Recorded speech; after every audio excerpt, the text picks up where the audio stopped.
minutes.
Hello, we're back. Hello, mover.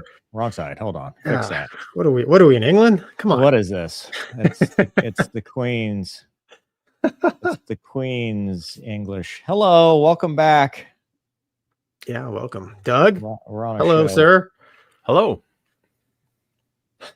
Mover, how are you, sir? I'm great. I'm home. I'm alive.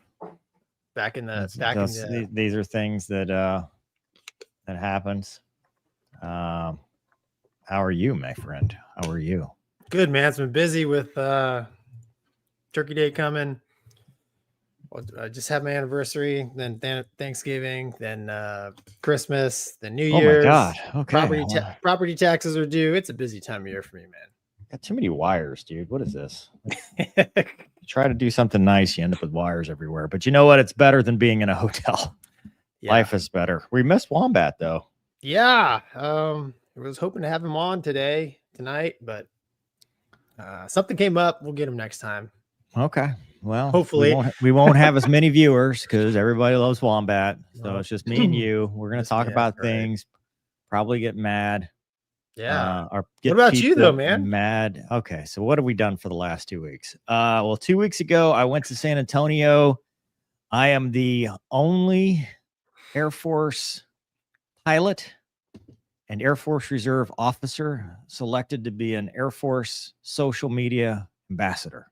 I don't know if they call it social media, but I'm the ambassador, which means I get little flags on my car, on the Corvette. Yeah, I actually have to get a different Corvette now because I need to put the flags up there. Diplomatic immunity. I get free parking. You have diplomatic immunity, Gonky. You've had immunity your whole life. We'll see. No, it's cool though. Seriously, it's a good opportunity. I went out there. Thankful to be a part of it. Their Air Force Recruiting Service. It's an initiative that they're doing to try to help inspire the next generation and get people interested in joining the Air Force and actually Air Force and Space Force, and just promoting kids and those that are eligible to join. So went out there, we did some training. and which was funny because I'm old, just old, man. I don't know what, because Oh, I know. I think I'm the oldest one too. So I'm the only pilot, and I'm the oldest one. And so they're like, everybody's like Instagram hashtags and stuff and making these little skits. And I'm like, no, I don't do that. Absolutely not. I don't dance. I don't do skits. None of that Boomer. stuff. Yeah. I'm like, if you want humble, credible, approachable, I'll do that. But if you want skits and lip syncing and dancing, there will be none of that. And they're like, okay, well, No TikToking from Mover? you can't do TikTok because TikTok is Oh, officially unapproved by the DoD. right. So it's only Instagram, Facebook. There will be some YouTube stuff. The cool thing from my perspective is I will get to share the flying part of it, even though I don't fly anymore. Although, hint, hint, wink, wink, somebody, if they're listening, I would greatly do better in the role as a flyer. You could fly. But yeah, I'm fly. I can pilot. But if I've got stuff from the past that I can then use and share, which will be cool. Just like we did with the Newsweek thing, that I'll be able to do just to get people interested in flying. Cause they went around the room and they asked, why are you doing this? And a couple people answered, and they cut them off. And they, most of these people doing this are recruiters, right? Oh, and okay. The common answer is always, well, I had this person that, was living in a trailer park and they didn't know what to do. And I got them out of, and then 10 years later, they've had their glow up. And I'm like, that's awesome. I love that they did something to better themselves. And I think it's cool that that person felt good about helping somebody. I love helping people too. I do that with all the volunteer work that I do with Luna. However, for me, the reason I do this is because it's a national security issue to me, because I think the mission is to fly, fight, and win. And I think that if we do not have the best candidates in the seats, that we are at risk of losing the next conflict. And I was fortunate that people put me in the positions that I was in to be able to fly. And I want to pay that forward to make sure that our national security is not at risk because nobody wants to do this job. Did they agree with that? I'm just curious. Like, I didn't get to stand up on my soapbox for that. I didn't get to do the wombat because they never got to me. So good. But that is my pitch. My pitch is this is a national security issue. This is something that we need to take seriously because, the who's going to row the boats? I mean, who's going to fly the jets? Who's going to fly the jets when, your country is calling? And to me, that is the prime directive on this. So hopefully I can use that to help. And if not, then I guess I'll just retire. So we'll see what happens. What's the next step? Like I don't know, to be honest with you. I honestly don't know. Perfect. It's a brand new program, that has a lot of visibility, which is awesome. And, my goal is to make it as successful as I can from what I can do. But as far as what's next, I think it's a crawl, walk, run kind of thing where they establish everything. They've already given us the guardrails, to keep you legal and safe, which I was already adhering to. So I'm not really worried about that, and had been for the last, however many years I've been doing this. Yes. But I think it's a matter of finding the niche of each person, because you've got people. There's this real cool guy he's a firefighter, medical recruiter, stuff like that. They find what works for them and then use that as a platform to, inspire the next. I mean, it sounds cliche, but that's what you have to do. One of the things I was talking to one of the guys about, dude, what inspired us? Right. Movies. And later on, which, probably in the early 2000s, one of the things I liked was cruise videos, dude. I mean, I remember not just cruise videos, but I remember one that was Bombs Over Baghdad. Was that music video that they did. Oh, yeah. All the different, people want to see jets. People want to see jobs. People want to see what they can be doing, and in a cool way. Like that's what motivates people is mission. You know, let's go do this. Everything else doesn't matter. None of it matters. You know, take care of people, but give them a purpose, give them a mission. So that's what I'm hoping we can do. Yeah, that's awesome, man. I'm excited to see where it takes you. And I'm dragging you into this, Gonky. Don't I know worry. you are, dude. It's always 2 for 1. So I know. I snagged another copy of the memorandum of understanding, and it'll be on your desk next time. It'll be like stepbrothers. I'll be right behind you. Like, hey, I think we can solve the pan situation.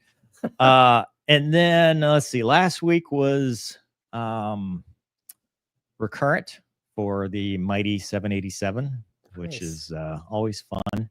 I'm a video game pilot. While I was there, got an email, got a death threat. First one, time, first death threat for the show. So I think last week's show was obviously highly successful for me to now have graduated from hate mail to actual mover. You're gonna die. Wild. And that was that guy's handle was pretty aggressive too. That's legit, dude. Hold on, let me see if I can find it. I'm not gonna read the dude.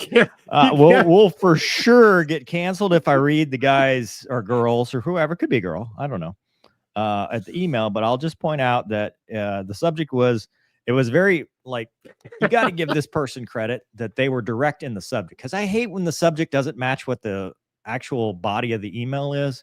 They were very direct and were like, subject, hey mover, we will kill you so soon.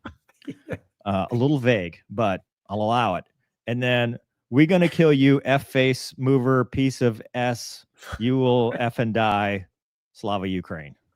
It was you've arrived. Succinct. It was very succinct.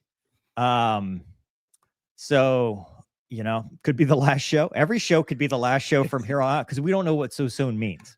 That's true. You know, they could be out there right now. So soon. And Luna's not really the greatest of guard dogs. She's a lover, not a fighter. So I guess it is what it is, I guess. Sleep with your lights on, man.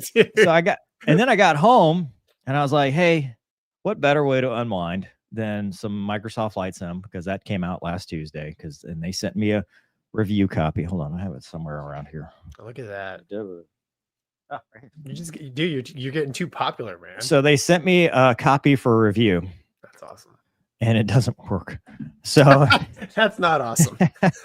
The only way the only way I could play it was on Microsoft Flight Sim. So I made an avatar of myself. Oh, dude, that's awesome.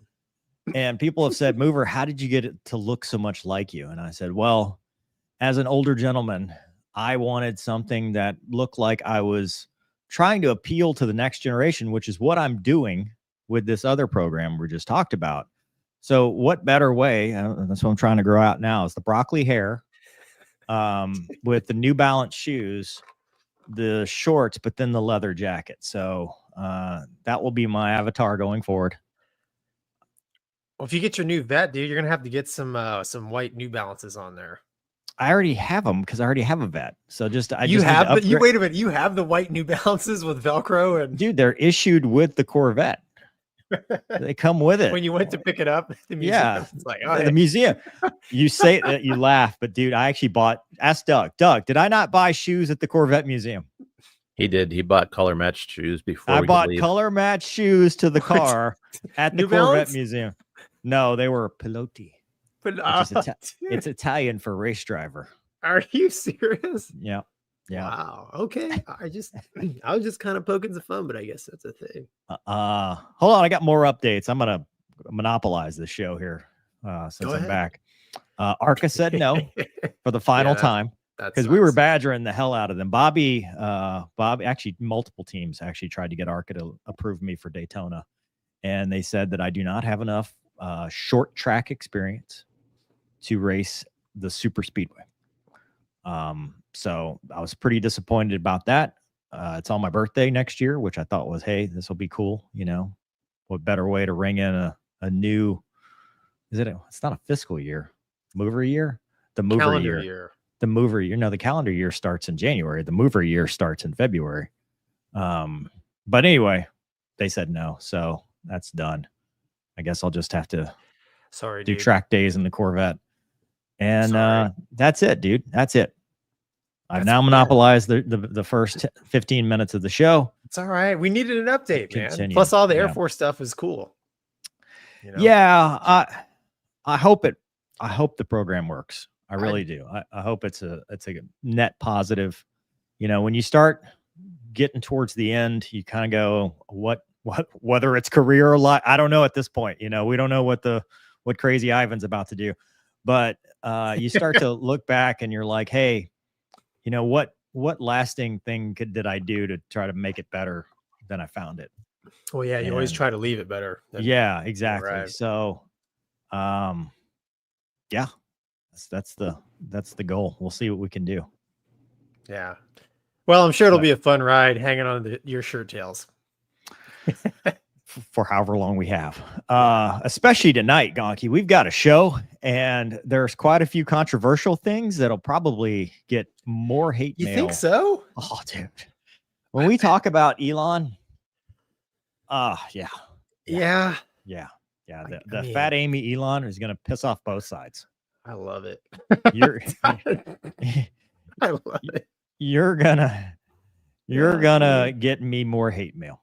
No, guaranteed. Maybe another death threat, but yeah. Kind of jealous. Yeah, kind of jealous. Okay, it's like, why do I've got lots of email addresses. I can send you one, Gonky. Is that right, dude? Yeah, just send me one so I feel better. Help me out with my mental health. Plot twist.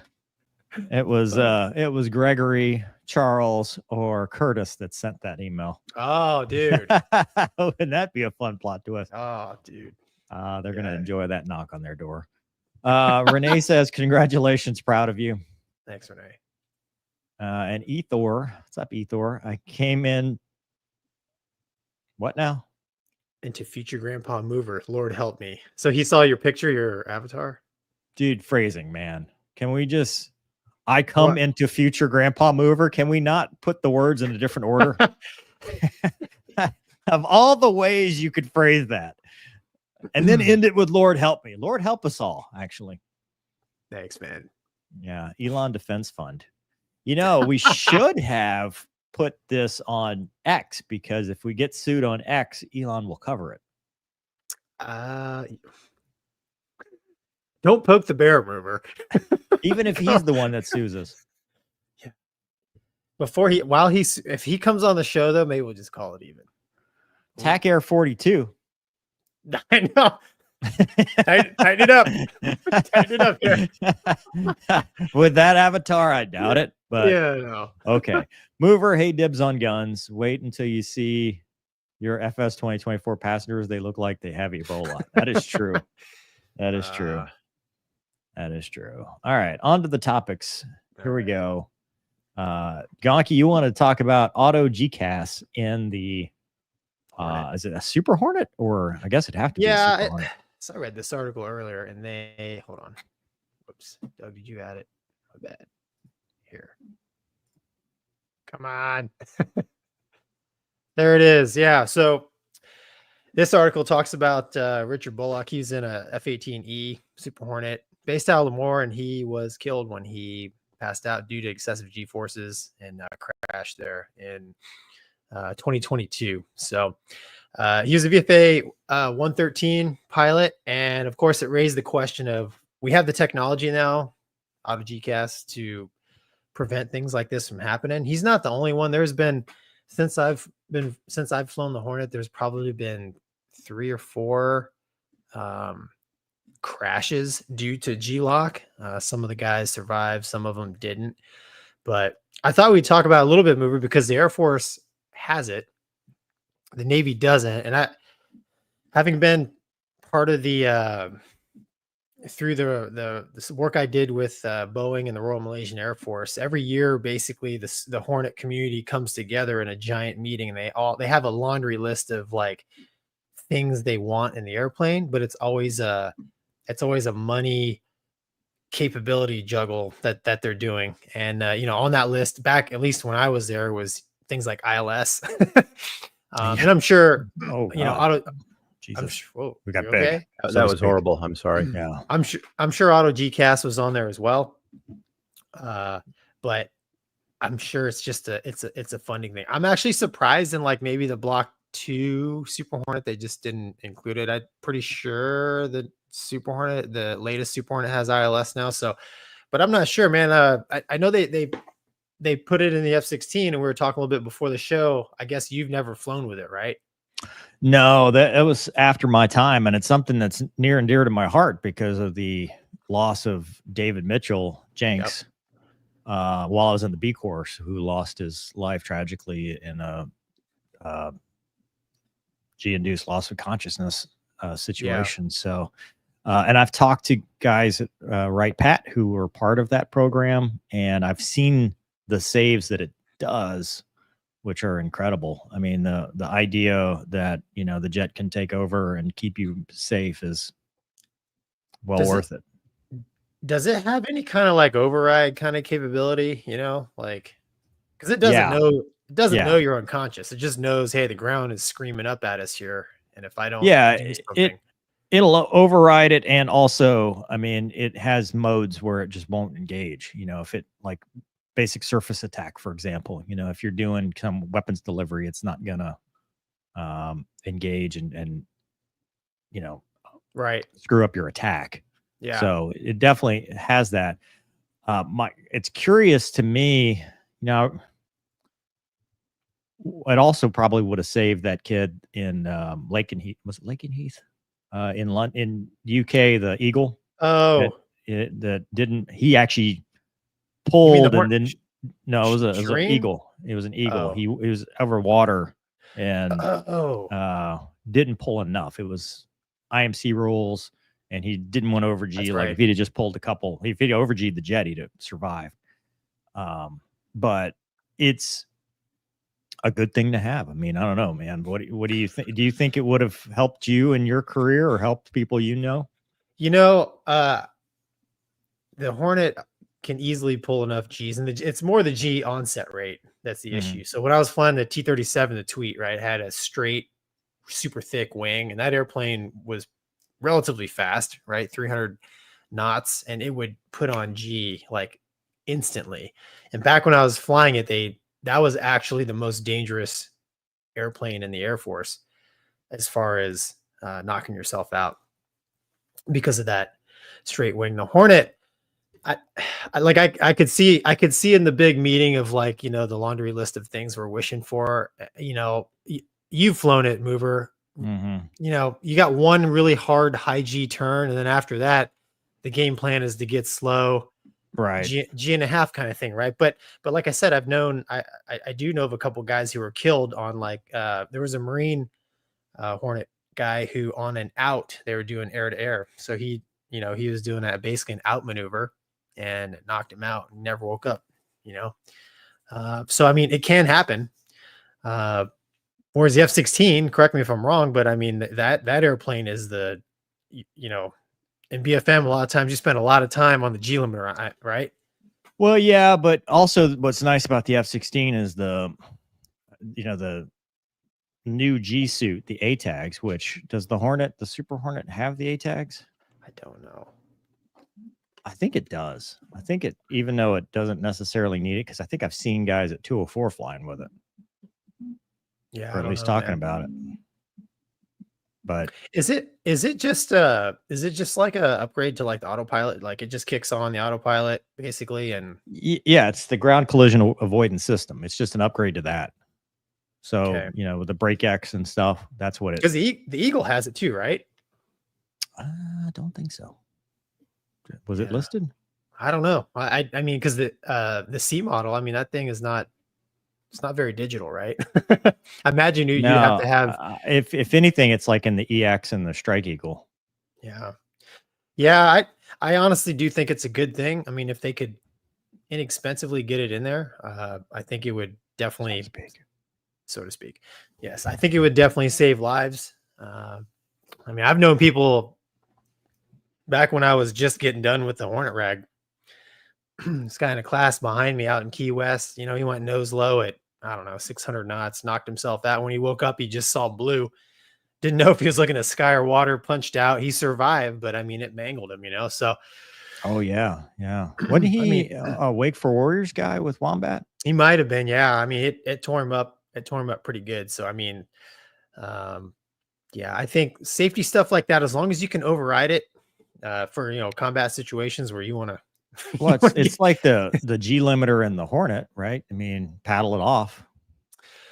Yeah, I mean, if you paddle it off, it doesn't completely disable it. But although if you if you exceed its the G onset rate that it's able to handle, you can pull whatever it's going to take. Yeah, for sure.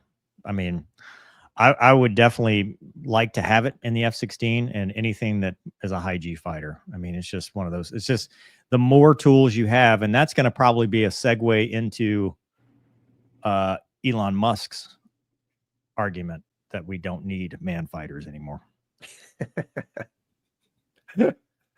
You are chomping at the bit to go. I just moved it up to the next thing we're talking about. So I just moved it up. He catches rockets, dude, with chopsticks. What have you done lately? Yeah. I don't know. All right. Ethor says, touche, I'll proofread next time. Thanks, man. That's awesome. Cool. We enjoy the humor. All right, Gonky, you ready? Let's light this candle. Let's do it, man. Let's stir the pot. You wrote this headline, by the way, not me. So for Elon, just so you know. I'm just going based off the comments, man. Well, it's the fat Amy that people are going to be mad about. We could put all right. So here is the tweet that started it all. And we'll get to a couple other ones that he wrote. This is yesterday. It's pretty cool. Yeah. This was yesterday, and it's a video of these drones. Like hundreds of them. Thousands, hundreds. Stuff nightmares are made out of. Yeah. Where is this? China. Wow, dude. That's because they do their little air show, light show things. So for the podcast people, because I've learned now podcasting is a thing, and the people at home are watching this or listening to this and don't know what we're talking about. We're watching like 10,000 drones ascend into the sky to make this pattern of information in literally perfect formation. This reminds me, you know that scene in Indiana Jones when the 109's coming down to strafe him and he shoos the birds up and it. Oh, look there. Now it's a. What are you watching now? It's the same more video. drones. It's the Elon video. Yeah, it keeps getting better. Oh, this is a light color that looks like my CPU cooler. Is that real? Yeah. Oh, a dragon. This is a dragon in by drone. Oh, wow. Wow. Dude, that's pretty amazing. I mean there's a heart. Normal sinus heartbeat. rhythm, a normal sinus rhythm. Can't even get that without a drone. All right. And then, so Elon says, and I quote, meanwhile, some idiots are still building manned fighter jets like the F-35, trash can emoji, melty smiley face emoji. And then he goes on to say, and this is where it becomes controversial because it became trending on X. Elon Musk has publicly criticized the F-35 fighter jet. Why is F-35 fighter jet? Can't we just stop it at fighter? Why do we have to? Anyway, calling it an expensive and complex, quote, jack of all trades, master of none, end quote. Despite his critique, the F-35 remains highly regarded by some as the most advanced fighter jet, with ongoing global demand evidenced by countries like Israel and Romania continuing to purchase the aircraft. The discourse includes debates on the effectiveness of manned jets versus the emerging use of drones in military strategy. This is the summary. And then 9 hours ago, he said the F-35 design was broken at the requirements level because it is required to be too many things to too many people. This made it an expensive and complex jack of all trades, master of none. Success was never in the set of possible outcomes, and manned jets are obsolete in the age of drones anyway. We'll just get pilots killed. And they posted a picture of a declassified Pentagon comprehensive test report of Lockheed Martin's F-35. Shows lack of reliability, ready jets marred, years of combat testing. Issues include gun installations, repair times, cybersecurity. And I think that's all he said. Jared Isaacman weighed in and said, I agree with Elon on a lot of his points regarding the F-35 and drones. It does start with the requirements and competition. And that is our discussion now, Gonky. I will allow you. You have the floor. Well, he's not wrong, like totally wrong. Right. So, I mean, right. We've said it on this show before. The F-35 is, I mean, it's a jobs program. Right. So, I mean, here comes the nuance. Here comes here comes the nuance. Stop using big words with me, man. All right, Gonky. You're in here. No, dude, jack of all trades, master of none, right? So I think we talked about it last show, right? That in my mind, the Marine version really hosed it. I mean, you got an airplane that is supposed to do everything, but it's not that good at doing anything. That's not true exactly. But yeah, I don't know. Mover, go ahead. You I'm smiling so people don't think I'm angry. No, yeah. Dude, the part about not needing pilots anymore, I don't completely agree with that, but I will say almost always, and maybe it's just me, I'm always, at least in my mind, the limiting factor in the jet. So here's that nuance again, right? And I've learned this through our most recent successes in videos that deal with the Su-57, which we're going to talk about today too. The Chinese jets, whether it's the White Lion or whatever that thing was, and their Flaming Dragon. Yeah, the F-35 knockoff. Nuance is tough for people because a lot of people want to live in the binary world where, you know, you either love Elon Musk and everything he says is the truth, or you hate Elon Musk and, you know, he's just a rich dude with, you know, too much time and all this stuff. There's in between. I am with you. I think that he's wrong about drones being the only answer. And there's a couple things, and we've talked about, we have talked about this, but I'm gonna beat this dead horse because, you know, we're talking about it right now. Beat it. I think there's some morality issues with taking humans out of the loop, which you almost have to do in a contested, denied, degraded environment of drones operating autonomously. So otherwise, right, if the drones are not operating autonomously, they are subject to counter drone warfare that can sever a link, hack a link, you know, all the stuff that we've talked about from other instances. So if your entire fleet is linked, then you have security issues. I'm not saying they're insurmountable security issues, but they are issues. You're also, you know, microwave weapons, all the stuff that we've like, hey guys, you might want to start developing this stuff. That's the first part. If you go autonomous, now you have taken the human out of the loop and said, go do this. Now, it could be argued that a missile is an autonomous drone because, you know, you've taken the human out of the loop and said, go kill this thing. And that's it, right? The jet now hands off the information. The missile does what the missile does. It knows where it is because it knows where it isn't. You know, you can't take that back. Maybe that's the moral argument for the drone. I think AI being in the kill chain is a bad thing. We need to have a human in that loop prior to that, because I've watched all the movies. We know how it does. Yeah, it doesn't end up very well for us, does it? But I mean, so that's a moral debate. The second piece to that too is an 8-pound drone or whatever it is not a 30 or 40,000 pound fighter.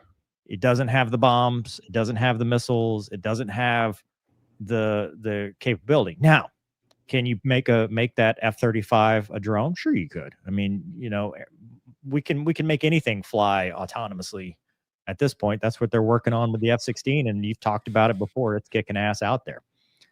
However, it goes back to do you have that man or woman? Sorry, I'm using mankind, making decisions in the jet in real time with the weight of the oath that they swore to protect and defend the Constitution of the United States or whatever country it is against all enemies, foreign and domestic. You have that person with the conscience in that jet doing that, because if you've got the platoon of Marines on the side of that hill that need close air support and they need somebody to think outside the container, do you want Hal going, I'm sorry, Dave, I can't give you, low angle straight into this mountain?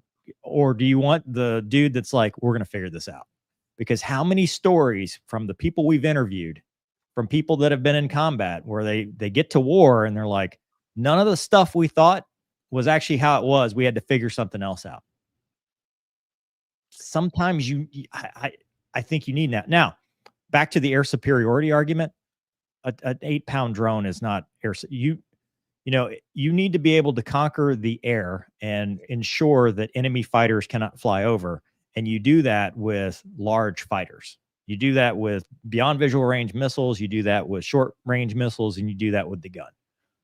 Some might argue less than the gun. I mean, I don't know, dude. I mean, what do you think? Do you see a world where it's all autonomous and we just send all the drones out? I don't know, man. I'm kind of reading the comments a little bit, but I think Elon Are they mad at me yet? No. No. How many death threats have I gotten? That's right. Exactly. Check your email. Spiel, yeah. Like there's no doubt Elon is, he's a genius. The guy is incredibly smart. He's driven. And I've listened to him talk about AI, just AI, artificial intelligence. And it's pretty scary when he talks about it, because I at the level that he kind of nerds out on a little bit compared to what I would do. And I don't, I just think about things like 200 years ago, if you told people, yeah, you could summon your Tesla and it'll come get you, without crashing into other people or cars.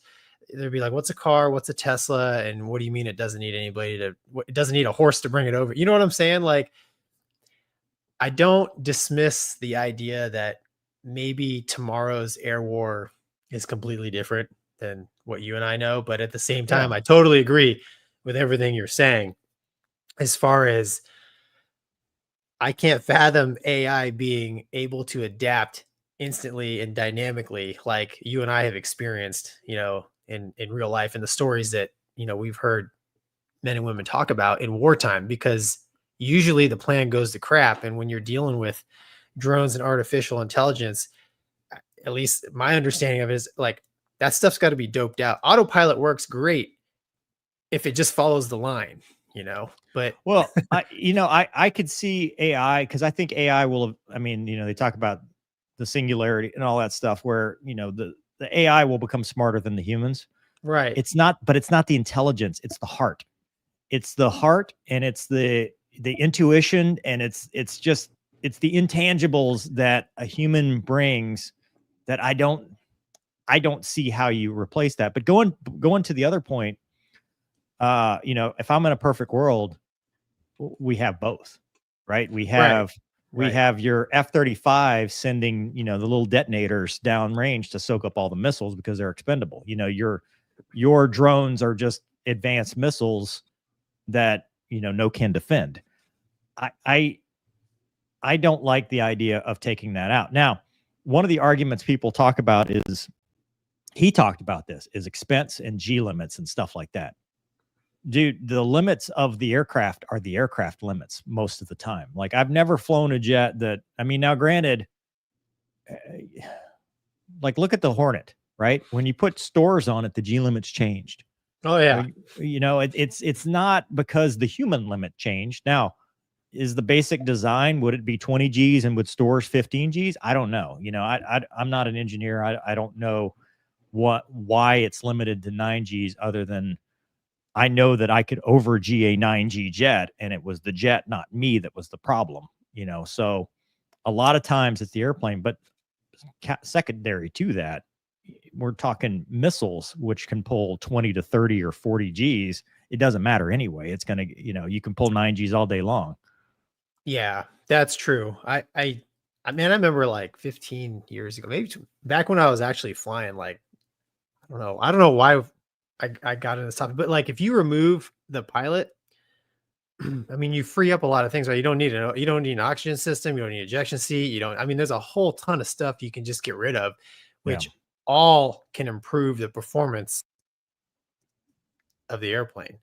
And that was one of the arguments. I think that's when drones were just coming online, guys flying. And at the time I was thinking, if you could build an amazing fighter with me virtually in the cockpit, I'll be sitting in a Connex box, back in the States flying it. I mean, that's one way to get performance and the human element, but I mean, then again, you're still relying on technology. But I don't know, man. Like I said, at the end of the day, like Elon's the kind of guy, he's done so many things outside of the box that are pretty amazing. And I just whatever he says, I'm open to it, even though like you're saying, I don't completely agree with everything he's saying. Some of the stuff I totally agree with, some of it I'm like, I'm not so sure, but it'll be interesting to see. We're going to find out, right? Well, I think the biggest fear I have, because I want to get to the other comment he made about the F-35, but just in general, the biggest problem when we're talking about things I don't agree with, the problem I have with his statement, and maybe it's just the shock value because, he's looking for likes and stuff, but he is now a part of the government, right? He is about to be the Department of Government Efficiency. He's going to go in and cut things. What he said to me was from a position of somebody who doesn't know air power in general. And it worries me that you give that power to somebody who may think they know better than guys like you, guys that have done this their whole careers and understand how to, work an air picture. Right. The stuff that we've seen, I hope that number one, he gets read in so that he actually understands it. And number two, that he's open to experts who will say, hey, boss, this is actually how a BVR setup works. Right. This is how missiles work. This is how it works both in training and how we've built tactics and what we've seen in Ukraine. Because yes, if you go to Ukraine and if you look at Chinese drone shows, drones are a big part. But if you actually look at, real world scenarios beyond that, where it's a peer v peer with, 5th gen versus 5th gen, 4th gen versus 4th gen, it's totally different. And if it doesn't convince you, the drone show that he posted was in China. What is China investing in right now? The J-20, the J-35, they're still building manned fighters just Carriers. like we are. There's a reason for that. Like there's a reason that, even though China has all this drone tech, they are still developing manned fighters, and we're still putting humans in the 6th gen fighter. Well, like you said, man, when he officially takes his position, he's going to get briefed. And it kind of, I mean, honestly, man, he has a brilliant like engineering mind, right? But you and I both know like engineers have fantastic ideas that when you go to practically apply them, it's like, this is not a good idea. So I like to think though that he's a smart enough guy that he understands that limitation in himself. Because he is going to seek, you don't get to be as successful in business as him unless you have wise counsel, a good team of people around you to help guide you and steer you in the right direction. So I think, like you said, once he gets in there, he'll get read into stuff and they'll just show him, hey, this is how the game is played now. What do you think? Because you can't it's like, oh, he's going to go in and cancel the F-35. Well, you can't, love or hate the F-35. You can't leave a hole in the, well, and so that's the other piece to this. His second piece about the program and jack of all trades, this is where we go back to the nuance, right? The F-35 program has had undeniable issues. In fact, every level of government acquisitions has had undeniable issues. If he can go in and fix that, dude, that's worth a lot right there. I mean, we'll save so much and get back to where we can design, build, test, and implement a fighter in 5 years versus 30. Yeah. You know, I any mean, any platform, man. Helicopter, tank. Bradley, Yep. yeah, whatever it is, if we can fix that and get back to that level of exceptionalism, 100%. Where I disagree though is you can't blanket say this is an unsuccessful fighter, because it just went to, you know, in the Middle East with Israel. And I mean, dude, look at what it did in Iran. Look at what it's done so far. It has had, you know, combat proven success, and lots of countries want this aircraft because it is an effective fighter, even with its flaws. What is, you know, the question is what is his definition of success, right? I mean, is it, I don't know. has the F-35 been a successful, efficient weapon system? No. But has it been a successful fighter? I mean, through lots of money and hard work. I mean, yeah. You just mentioned it. So, you know, as it's much hard, as, you know, well, as ugly as it is, and as much as we give it shit on this show, I have never talked to somebody who's actually flown it that's like, dude, I would not take this jet to combat. Right. Exactly. You know, it may suck in BFM because it's, you know, it's a chunky girl. But when it comes to doing all the gee whiz stuff, which I think if he were read in on it, he'd be like, wow, this thing is, you know what I'm saying? Like, I think once he speaks from a position of knowledge, first he'll stop speaking because he doesn't want to go to jail. But second, he'll go, oh, this thing, like it's a tech toy. It is not the traditional fighter that, you know, we would prefer, like the F-16, which looks good, performs good, lasts a long time. Well, the other thing is people get pretty spooled up about like a simple tweet or whatever we're calling it now. X. It's an X. It's a Z. I don't know. Z, whatever. You know, you post something like that. You know, I like to hear the 2-hour explanation from Elon, which I'm sure once he expands on it, you'd be like, oh, okay, I'm following. I see how you're thinking. He's been consistent. He's been consistent about manned fighters are, you know, the ending. They're coming to it. You know, it's the yeah, you know, Maverick, the world, the age of the fighters coming to an end. Maybe so, sir, but not today. It has been his thing, and that is, dude, that is his brand. His brand is to take people out of driving cars and put people in space. But I hope that he listens to the people that are experts at this, just like he's listened to the experts at the other stuff that he's done. Because now he's playing with a lot more than just his company. Yeah, it'll be fun to see what happens, man. I don't think anything too crazy. I think efficiency wise, there's going to be very positive. And dude, that may completely change the, you know, the F-35 program, right? I mean, if you could streamline things, cut out the fat, make it efficient. Oh yeah, that's only going to make the airplane better, the training better, the logistics to keep it flying better, right? I mean, yeah, that's in my mind, that's the secret sauce to him fixing things, making stuff more efficient. Because I mean, you can't, I mean, I don't know, maybe you could ball up a multi-billion-dollar program and be like, nope, we're gonna try something else. It's like, okay, what do you got? Yeah.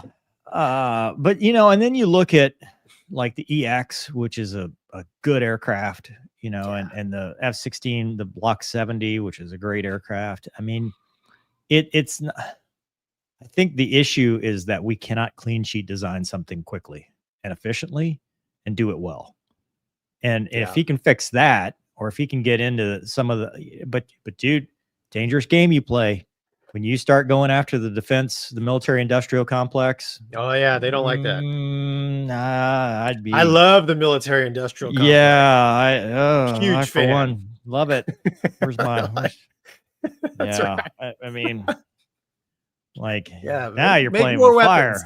fire. Yeah. Anyway, before I get another, it won't be, well, for them, it won't be a threat. They'll just, where'd Mover go? Yeah. Mover, through the window. Call me. I do this show right in front of a window too. Yeah, me too. Anyway, Josh says, appreciate you guys, especially the mental health minute. Thanks, Josh. Thanks, Josh. John Diaz says, Drones and AI will never replace a person who has situational awareness and willingness to put themselves in situations that are irrational to save lives, including sacrificing themselves.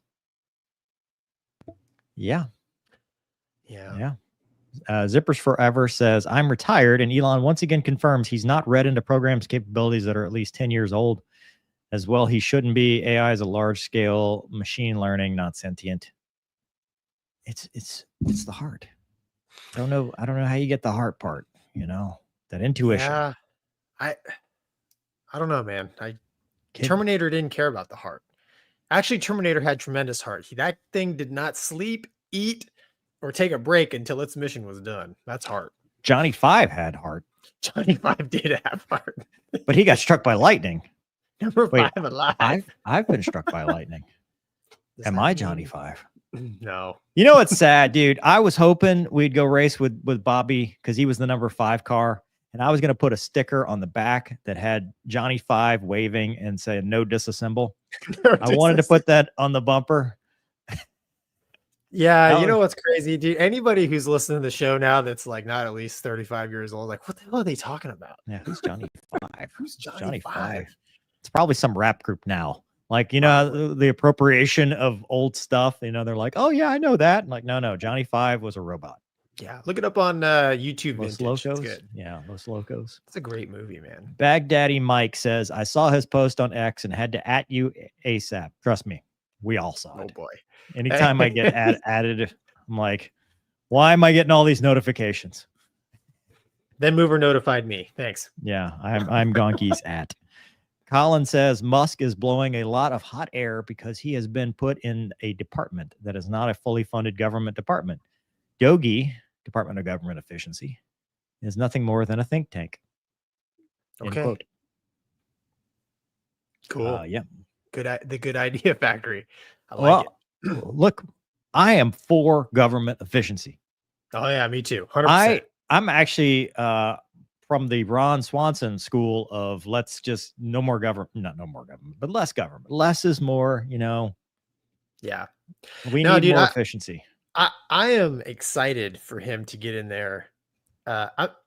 Anybody to get in there and make the government more efficient.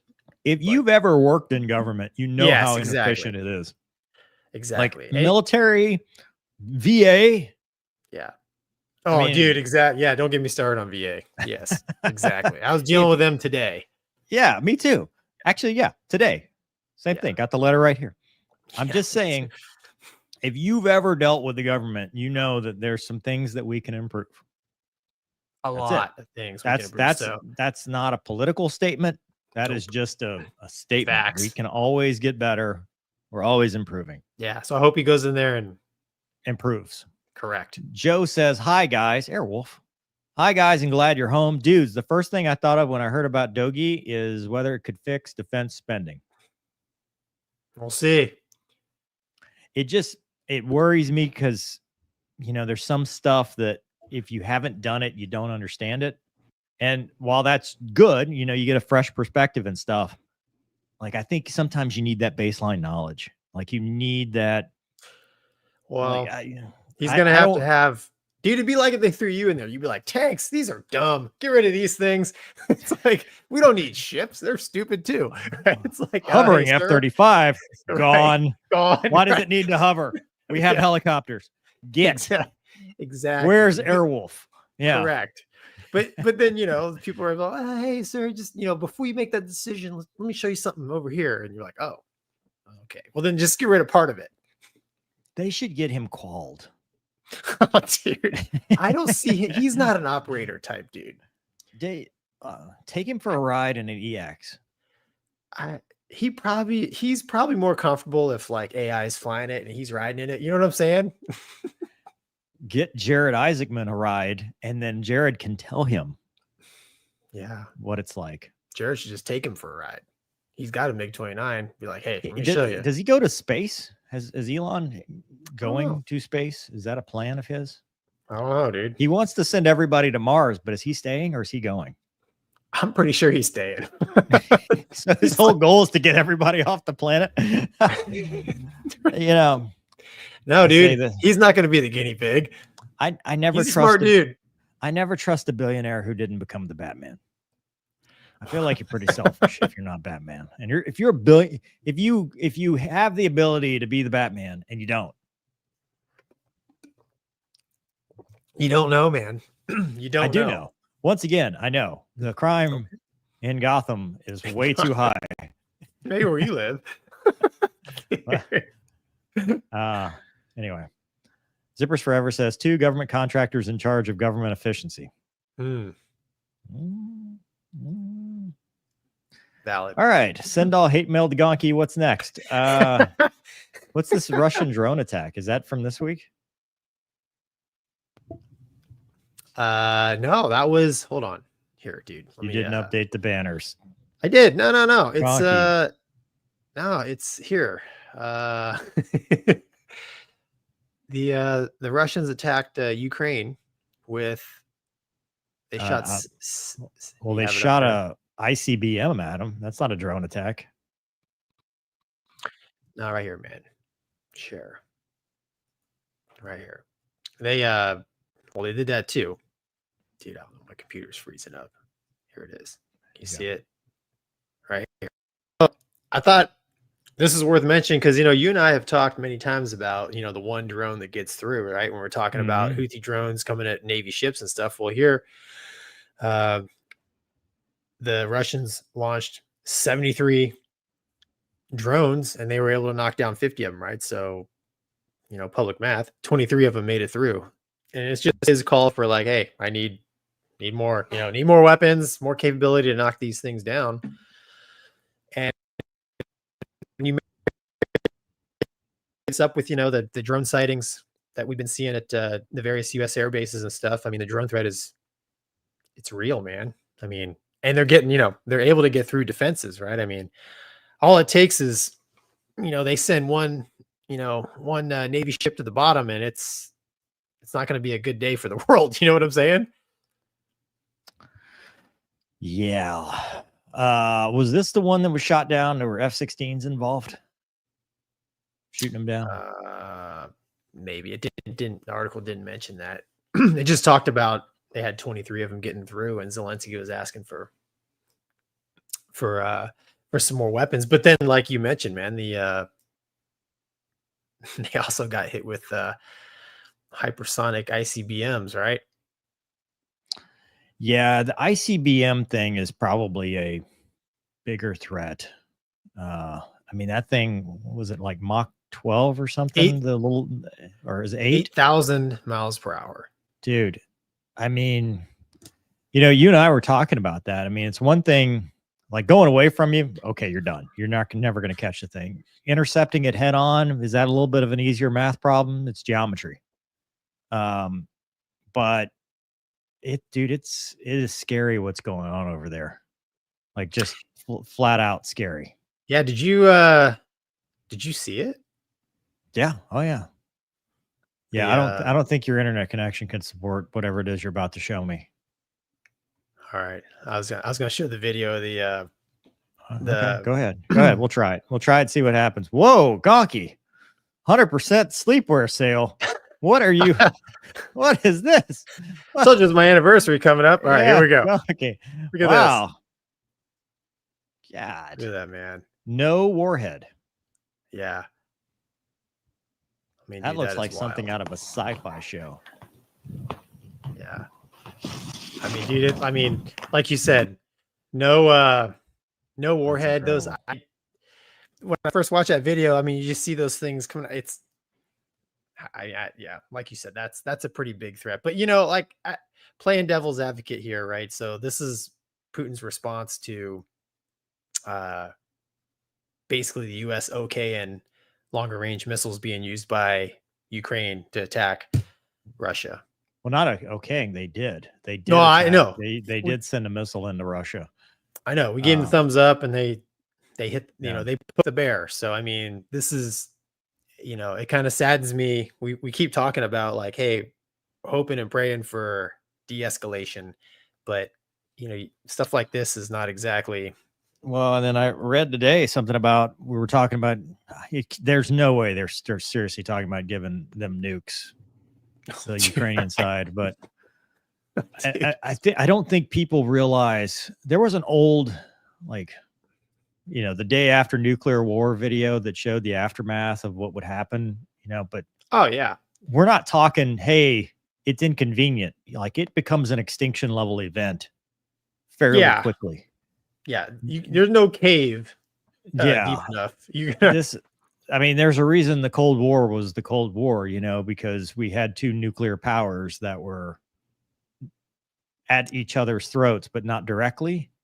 We don't want to turn something into a hot war with nukes. I don't even think that's a controversial statement. There is no winning if nukes are used by anybody. I just don't. Yeah, I just don't understand. Like I said, I just don't understand poking the bear like that, man. I mean, probably things are going to change after the new year. But the idea that, yeah, it's okay to strike Russia, with our weapons or, European weapons. I mean, if you flip the script, we're like, hey, and Russia's like, Cuba's, hey, yeah, Cuba, just launch some stuff into the US. I mean, it would be not good. I mean, I don't know. The whole us giving the thumbs up and then them actually firing missiles into Russia, to me, I just don't understand why you would think anything good could come out of that when you're dealing with Russia. I'm not a Russian sympathizer. I just historically, if we look back at bombing campaigns, right, there were different in World War II, right? There were different bombing campaigns. One was to take out critical infrastructure. One was to demoralize. Right. One was to kind of, the sleight of hand, right? To show one thing, but do another. I don't know where this falls, to your point. Like, right. I don't know what tactical, strategic objective that it demonstrates. And yeah, I understand the MERV. The MERV shows, and in fact, it reminds me of the Doug, you've watched Justified, where he takes the bullet, takes the bullet out of the gun and tosses it at him and said, next one's coming faster. That's the, it's a warning that I don't think anybody wants to see, because the idea should be moving towards a resolution, not an escalation. But I hate it for the Ukrainian people. I hate it for the Russian people. I hate it for, NATO, anybody. I hate it for us. Like, I don't see war being a good thing, especially a world war. No, man. Like I said, I have family over there, right? So like I don't want Russia to get mad and turn Ukraine into dust, right? Which would be bad, of course. I'm not saying they're crazy enough to do that, but I don't know. It just it's very reckless. You know what I'm saying? Like the whole. So John says it targeted the munition storage facility, which, I mean, of how many? Right. Yeah. It just seems very reckless to me, man. Yeah. I don't know. Not good. All right. Well, thank you for that. You're definitely going to get me some hate mail. Oh, now. yeah. Appreciate you Probably bringing that one up, Gonky. Let's talk about the DHL okay. thing today. Doug, do you have that one already? Do you want the Aerotime article? No, I want the video. Yeah. Yeah. Hang on. Dude. Yeah, video's not really. Here, I got it. Probably one of you guys should do that. Oh, that's right. You don't do video. While you do that, I'm going to go to the comments. Stephen King. Oh, wow. Whoops. Do you need to be an expert to know if 90,000 bag of bushings could be purchased for cheaper? No, you do not. Joe says, is Russia a big country, Gonky? Seriously, though, has anyone official mentioned nukes to Ukraine? I freaking hope not. I think it was a headline, not an official policy. But even the headline is crazy. Yeah, well, scary. Well, yeah, sorry. Hold on, dude. Oh, boy.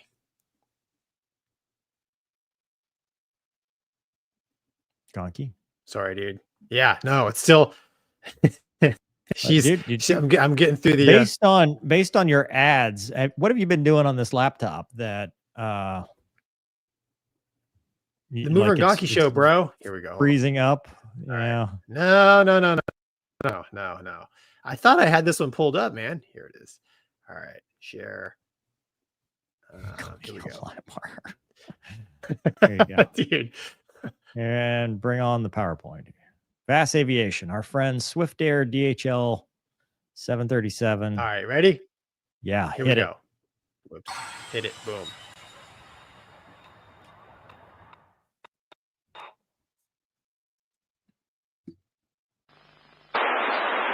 Good morning, control postman.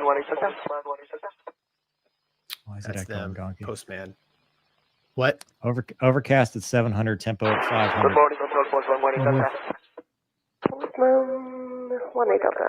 Good morning.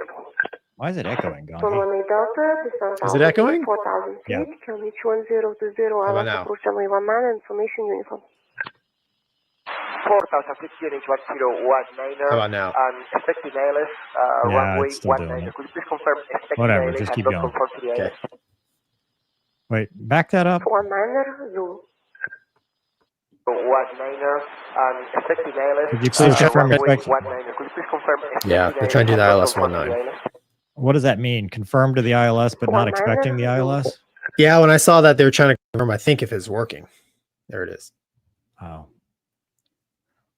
Somebody survived. It's crazy. Is that it? Yeah. Is that the whole thing? Yeah. No. All right, here we go. And control, could you please confirm if from 1 Delta, if we are authorized to the ILS after So he's wanting to know if he's cleared the ILS after the whatever fix that is? Yeah, initial approach fix, I think. Delta, descent altitude to 2,700 feet, can reach 1020, cleared ILS Zulu 19, report established. Okay, 2,700 feet, question H1020, and we are clear for the ILS. We'll report established, postman 180, 1 Delta, correct? Yeah, so they're turning in here for their ILS. Golf 35 Golf Team H1020, push and start approved, release 0.6. Oh, towers. This must be like, what time is this? Early in the morning? I guess. No, it's So at they night, over- isn't it? Oh, he said good morning. Good morning. Radar contact, expect ILS approach, 19 information. So they overshot through the ILS final, according to this picture. Yep. 7.3, man. 400, right? 18 Delta. Entirely possible. Hand cranking everything. 11805, postman 1 Delta. I think it's a cool call sign. Postman. Postman. Yeah. Was there?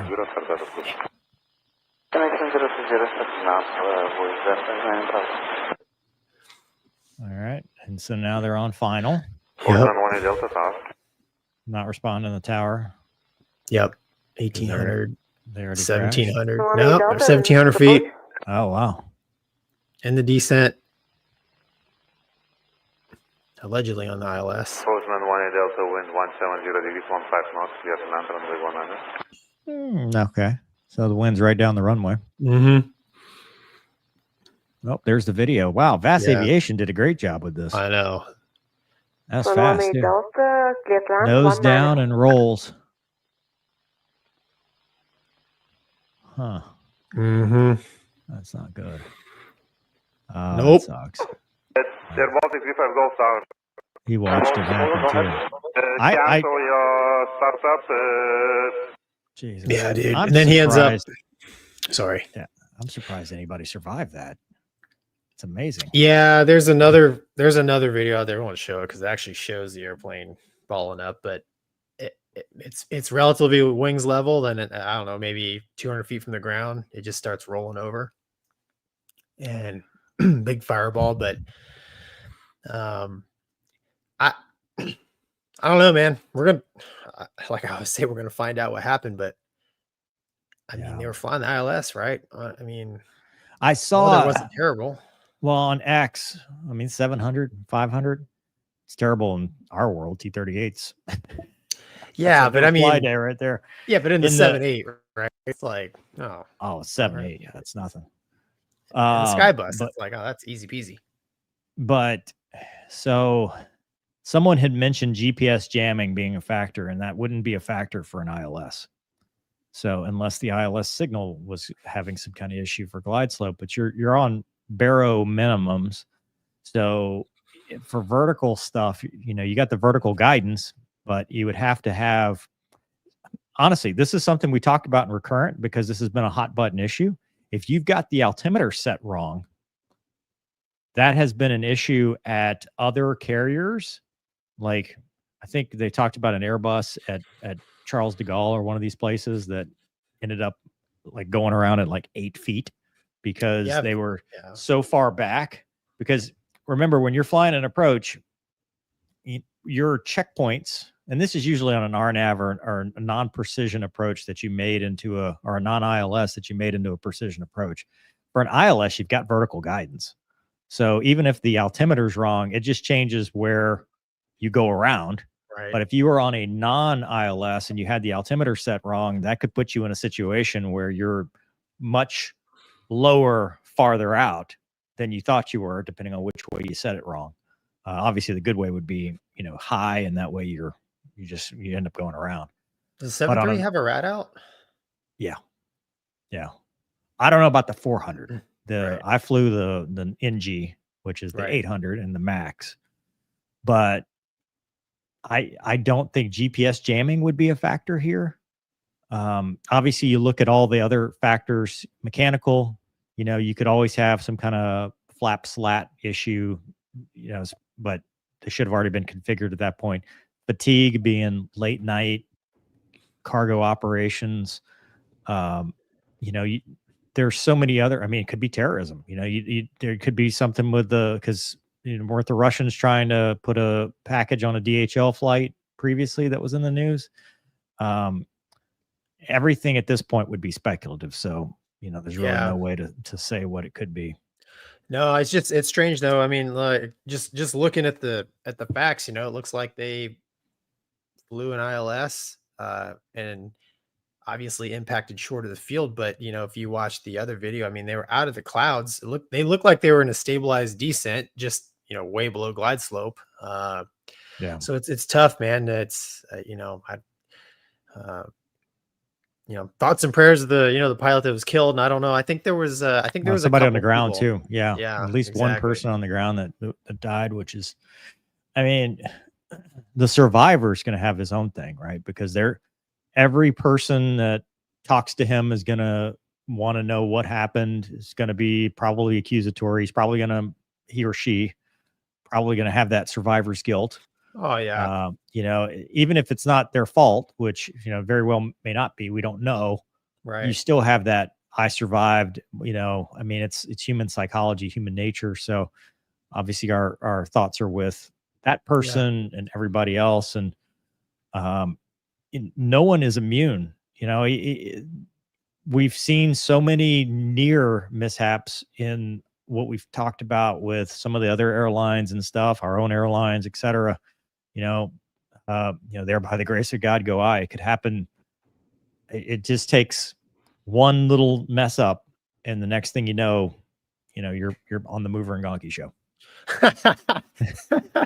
I didn't mean for that to be a joke, Gonky. I'm sorry. I didn't mean. Is it a joke or is it fat? No, I didn't mean for it to be funny. I didn't mean for you to laugh. This is a serious topic. It is. Unintentionally. It's an inside joke there. I'm sorry. Yeah, but the thing is whatever it is, we'll find out and then learn from it. So that doesn't, hopefully, the thing in aviation is like, okay, you can make a mistake, but like, you don't want to make the same mistake twice, right? Learn and don't do it again. I mean,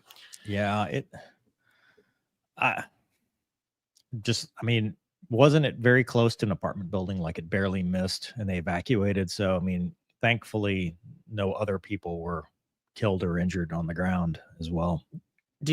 I'm just curious, in the 7-8, on an ILS, you just leave the autopilot on until So policy, yes, God, don't quote me please. I just finished recurrent. You're supposed to leave the curious. You're supposed to leave the autopilot on until you break out. Okay. So if you're visual, you're continuing, you can click it off. But if you are IMC all the way down, you don't hand fly. You're just letting the thing do the thing. You go around, it's nice and easy. Hit the toga button, positive rate. Yeah, and most of the guys I fly with, I don't fly much, but most of the guys I fly with, we always just let the autopilot do its thing. Yeah. Gutter Streamlabs says, don't end up on the Mover and Gonky show by Mike Tyson. Yeah, I mean, at 500 feet, if everything's stabilized, everything's done, I'm just waiting to land. I'll click out and then I hand fly it from 500 feet. And I bring that up because part of it also is I want to try to avoid not landing where I should land, because I understand my own limitations and I could make a mistake as well. Land short, land some wrong airport. I mean, we've seen that military and civilian. So you don't have the. Oh, we do. Yeah. Flight director. Yeah. But still, I always, my personal policy, especially since a lot of it's VMC and you're just flying the visual, was to hand fly it once I'm fully configured. So once all the flap changes were done and I said, before landing checklist, because that's what you do. You do, final flaps before landing checklist. That's where I would autopilot off, especially in this airplane, the 7.8, because the HUD so easy. Like cheater. You put the thing on the thing and just fly that down. I'm jealous. If it doesn't work, there's a 3-degree water line that you can put the thing on and just like, dude, it's HUD crippled. It's so funny in training. Everybody's like, oh, what's your background? I'm saying I hate the HUD. And then they're like, what do you do? Oh, I love the HUD. Oh, you're a fighter guy, right? Yeah. Yeah. Oh, dude. I love so hey, that is that your primary instrument? Yeah. Because awesome. and so it's so funny because a lot of people won't. Like even like on a Cat 3 or whatever, they'll be on the primary flight display. Yeah. On the displays, not looking at really? And they're like, oh, you're in the HUD, because they'll see, like in the sim, they were watching me because I'd be like, the HUD. Yeah. Look around it. They're like, what are you doing? I'm like, I'm looking for the runway. Yeah. That's hilarious, dude. They're like, oh, you're used to the HUD. I'm like, oh yeah. Oh yeah. Because in the 7.8, it's got, you can go to the landing mode, and as you get closer, it draws a runway. Really? Yeah, it draws a runway. So like that's too easy. We had procedures on the Cat 3 ILS. Like that's one of the emergencies, right? Is you're doing the Cat 3 ILS. Captain is it's the captain's approach, but nobody's flying it because it's the autopilot, right? Cat 3, it lands. And one of the emergencies is inside of 300 feet. That's where you're like, you've got to make sure it's dead on because it's going to land. Well, that's where you end up with the go around in the sim because, it's suddenly localizer, something goes awry. Yep. And so I was the first one to see it because at that point I'm looking at the green lines in the HUD and they just go off. And I'm like, go around. I'm like, how did you see it so fast? I'm like, because the runway went this way. Yeah. Yeah. So it takes away your virtual runway. It moves it over. Like, because it's bad data. It's simulating bad data and it just moves it over. But my only complaint was, I was like, if there's anything I could change with that, I'd put a diamond on the end of the runway because I miss that. Yeah. I miss having the diamond on the end of the runway. You need a target, man. Yeah. You need a diamond just to be like, oh, it's over there. Yeah. It's like the fly in the urinal, right? You need a target. A diamond with a distance, like an actual, because it does have the distance up, from the localizer. But that's from the localizer. Like I want the diamond from the actual touchdown zone. I want to know that's so Boeing. If you guys are listening, whenever it's on the list. Don't kill me. Please don't be the ones that kill me. But also diamond on the other runway. Can make a lot of money off that mod. Yeah.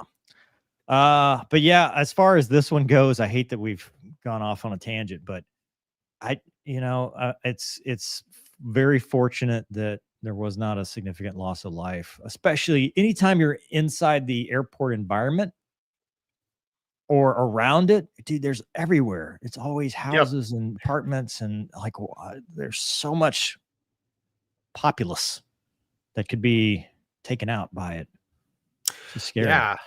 Yeah. I mean, I agree, man. I mean, it seems like a long time ago they built airfields way outside of town. Then all of a sudden the town came around the airfield. So yeah. All right. To the audience we go, as Gonky, you maybe get up so to speak, get the next topic up. The demo. You want? Okay, yeah. I'll get the this. Captain Rex says, "Have you seen the sim game Sea Power yet? Can you call it a sim game?" I do. I've seen vague mentionings of it, but it is not something that would interest me because I do not like boats. I'm an Air Force man. Gonky might like the boats. Gonky, do you want the boats? No. We made fun of boat. Right. It's not a boat, it's a ship. Boat. Mike says, I think what he meant was Ukraine missiles targeted munition story. Oh, I know, but my point being is of how many. Right. Like are you really, I mean, I guess the counter argument is anytime in war, if you're barely making a dent, are you really doing anything? But yes, you still have to keep fighting. I just think that obvious escalation is not the answer. No, dude, not with a nuclear superpower. I mean, yeah. Joe says Miss Gonky must be making calls a day again. Finally, we're back. The world is right again. My stuff works. Gonky's back to potato internet. Is it scratchy? We've come full circle. It was, dude. You were in. Yeah, it was so funny because what it does is it chopped you, and then all of a sudden you started talking like the Micro Machine Man, and it sped you up like 10 times speed. Really? Yeah, it was awesome. It warmed my heart. Well, dude, I'll tell you what, with all this media stuff I've been doing on my little MacBook Air, I might be out of memory. Well, I was. So I went back and I was like deleting and deleting and deleting. Media stuff, air quotes. Well, I don't know what you call it, but like making clips and screenshots and No, okay. Okay, Gonky, sure. Yeah. The disc was full. Media stuff. What's the non-boomer? What is the non-boomer phrase for what? Yeah, Gonky's been on the hub. Captain Rex says, sounds like Moose Jaw PAR with the Hungarians. Why could the H not exist around the Hungarians? I don't know. Captain Rex is the voiceover guy. He does voices. Really? His YouTube channel. Yeah, go check out his YouTube channel. Really? Yeah, he does like Star Wars voiceovers and stuff. He's a voice actor. Recognize him from the X. I will have to check it out. Cool dude. Yeah, cool dude. It's cool. Garrett says, the fact 3 souls survived, that is a gift from God. Yeah, it's... Yeah. Wait, did 3... I don't... So one pilot, and then I think there was 2. I think there was 2 people on the airplane too. 2 other people. Oh, really? Okay. Yeah. I didn't catch There was more than one survivor. The fact that anybody survived with that fireball is just incredible. Yeah. Yes. And then Captain Rex says, cheers, guys. I'll talk about Airwolf any day. Yeah. It's always a good time to talk about Airwolf. Andre says, the Gonky show has the same guest 2 times in a row. We're hitting the bottom of the barrel, right? I mean, this is... I love it. You said that just as your internet did. Beep, beep, beep. Perfect. We're back. We're back, baby. It comes full circle. Mike says Russians love their children too. Yeah. I mean, the senseless killing of you are going to get me all kinds of hate mail, Gonky. Dude, listen, it is not allowed to be. You have to. It's binary, dude. There's no nuance. There's no nuance in this world. You have to be all one thing or all another. There's no like, hey, I like this, but I like that. There's nothing. You have to be zeros and ones. Dude. I don't agree with that. Corvette World Rob. Z06. Convertible. What, blue? Maybe. Sea gray. Sea wolf gray now. Sea wolf Okay. gray. Black wheels. Black nacelles. Yeah. Anyway, he says late to the party. Wishing you all happy Thanksgiving. Oh yeah. Thanks, man. At this point, though, the new cars are going bargain basement prices. So Yeah. better to do I that. think you wait some more, you'll get an even better deal. No, I don't think you can go below invoice, dude. I think you'd be surprised. I know, because then they lose money. Better to lose a little than a lot. Gonky should consider making Mover a co-host. You should call it the Mover Gonky and Mover Show in that specific order. Oh, dude. Anyway. All right. Let's see here. Where are we? Is that it for the Canada? here? Yes. Bam. Bad There it news. is. Bad news from our neighbors to the north. Yep. Exactly. Gonky. Yep. Royal Canadian Air Force will not be supporting the Sol CF-18 demo during the 2025 season. They cite modernization of the arm as the main reason for the stand down. There will be a limited number of tactical demonstrations by CF-118s apparently in Canada. A statement from RCAF reads, Royal Canadian Air Force is on the cusp of a period of modernization not seen since the Second World War. So they're basically, hey, we don't have time for this. We're bringing on the F-35. CF-35. CF, that's right. Hold on.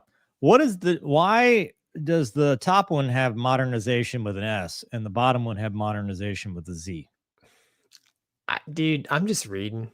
That's a cool paint job, dude. That's got to be the best Hornet paint. Is that the best Hornet paint job, you think? It's awesome. That's the thing, man. Like the Canadians always, dude, for their air show bird, they always come up with just an awesome I like airplane. It's a good looking airplane.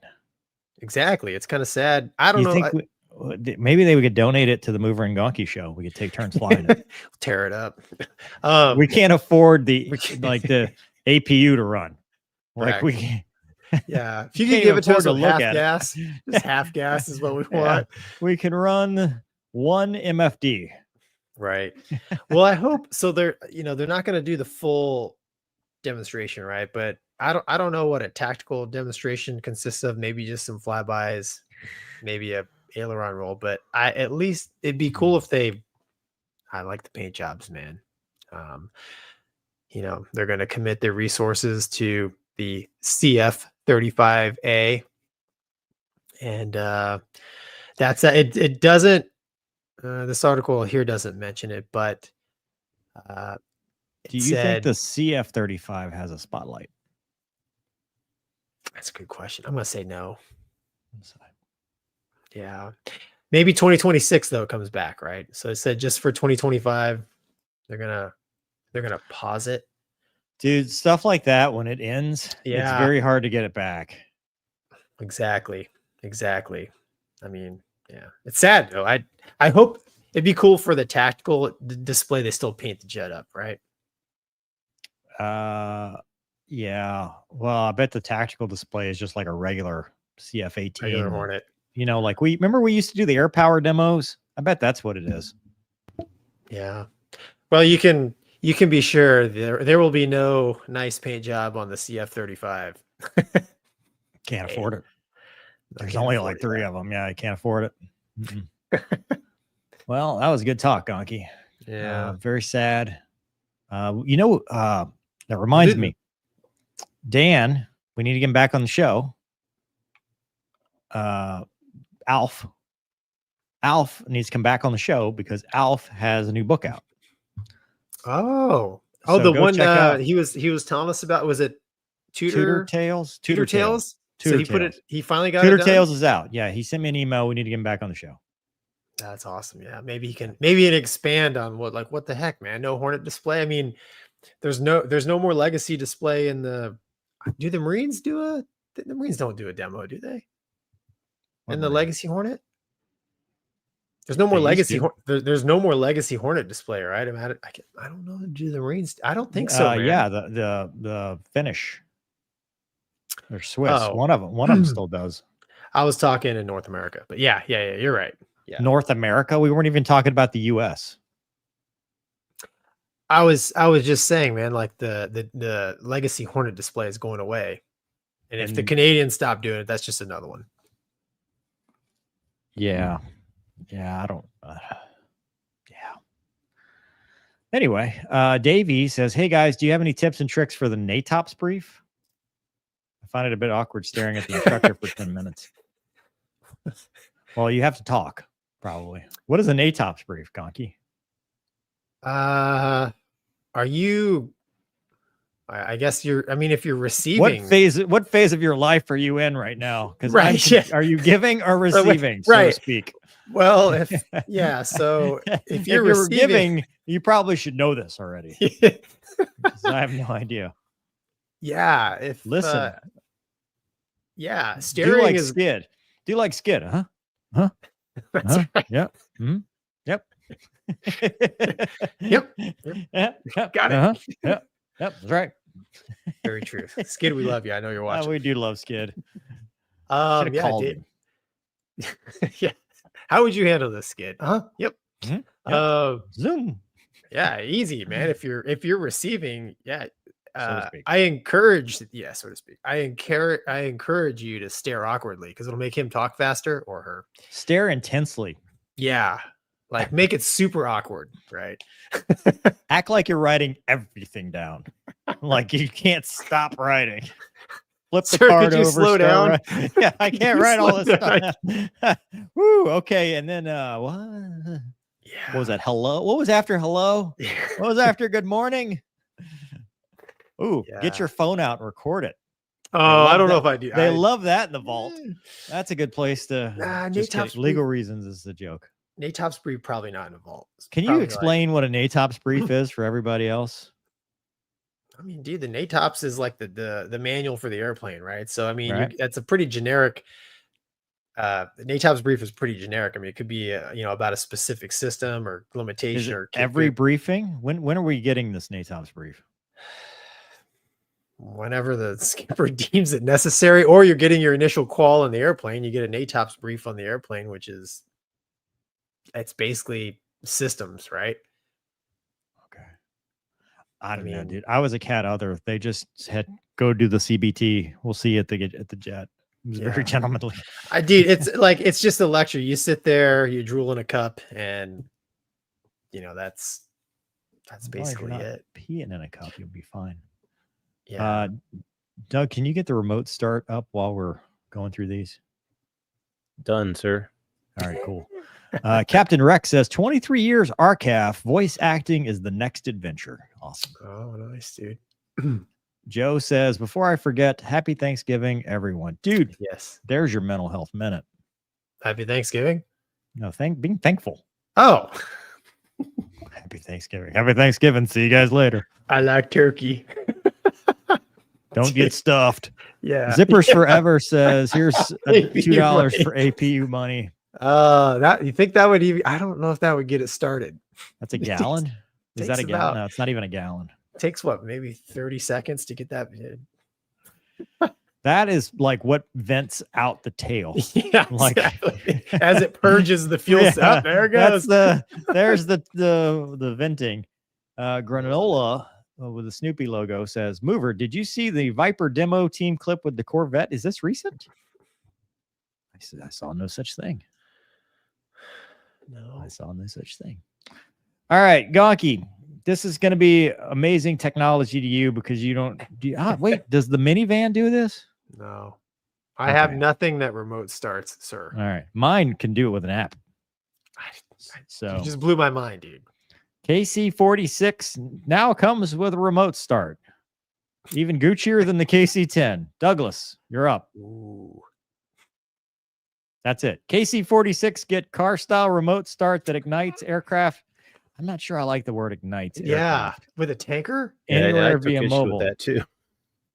The design, it's napalm when you do that. The design can work anywhere in the United States. I couldn't read it fast enough before you start using cellular signals in a few seconds and delay from states away. Well, that's something China will love to know. Yeah. Let's see if it'll start from Beijing. Oh, we boys. start all American tankers. Exactly. Dude. We waste all their fuel.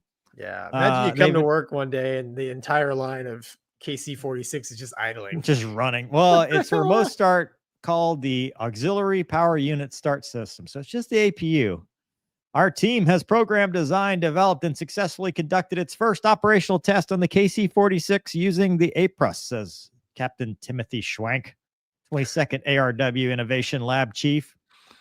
It cuts down on mission response times, enhance mission efficiency by ensuring the aircraft is ready when crew. Isn't that what the crew chief does?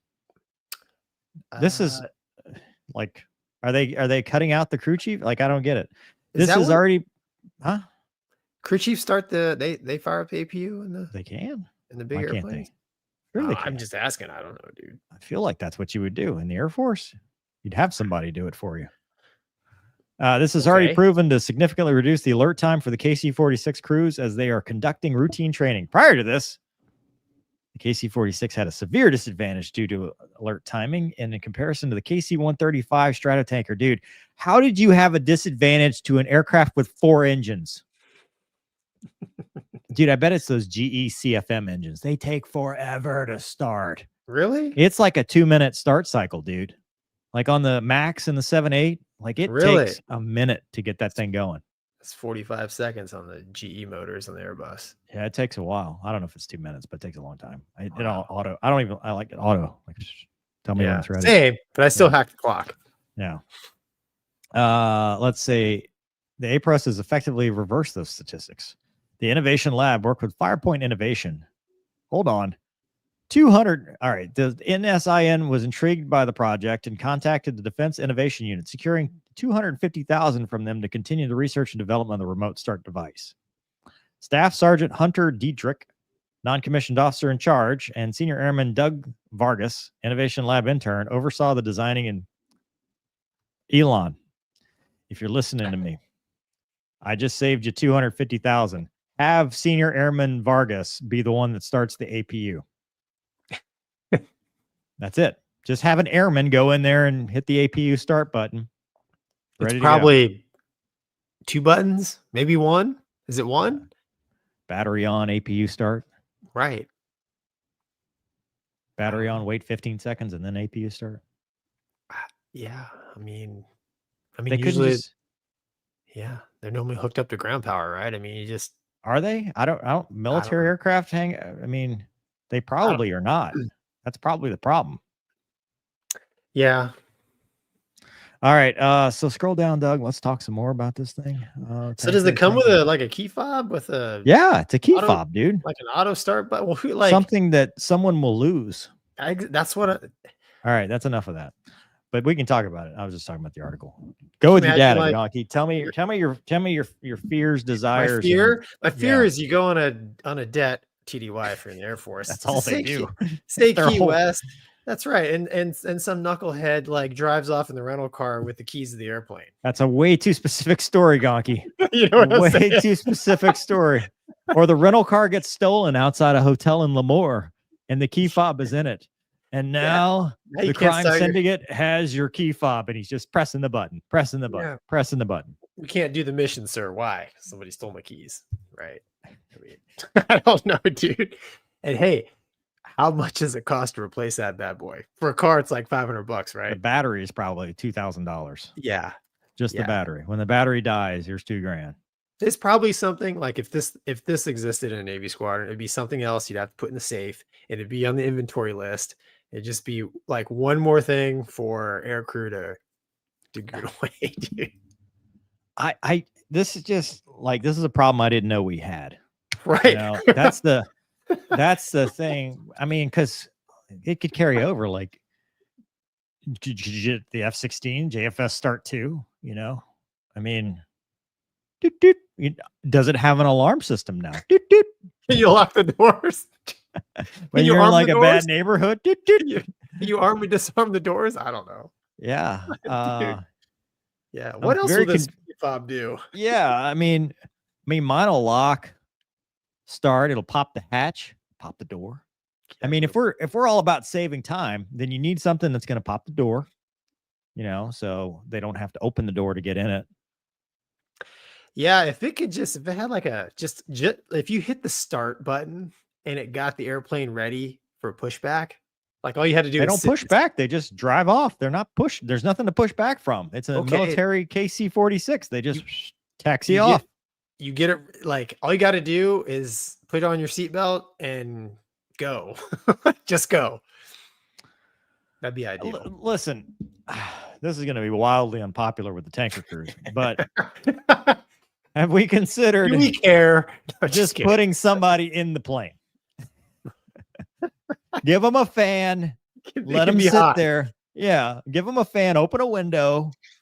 Just put some food in it. Put a shack next to it. Let them. How much cheaper would it be just to have them sit in a truck next to the thing? How far? Like remember when we watched those C-17 people running? Oh, dude. That was, yes. Was that the problem? Was that the problem that the APU wasn't running when they got there? Or was it the fact that they were running in the first place? You're right, dude. There is, I'll give it to it. It's a cool little feature, I'm sure, but this is one of those things I'm not 100% sure I would have announced. Like, give them the feature, but don't tell anybody, because we don't want the world to know that we need a remote start APU. More importantly, did they fix the whole boom camera to boom operator? You know what, though? But the APU will run with a remote from 3 miles away where we're hanging out.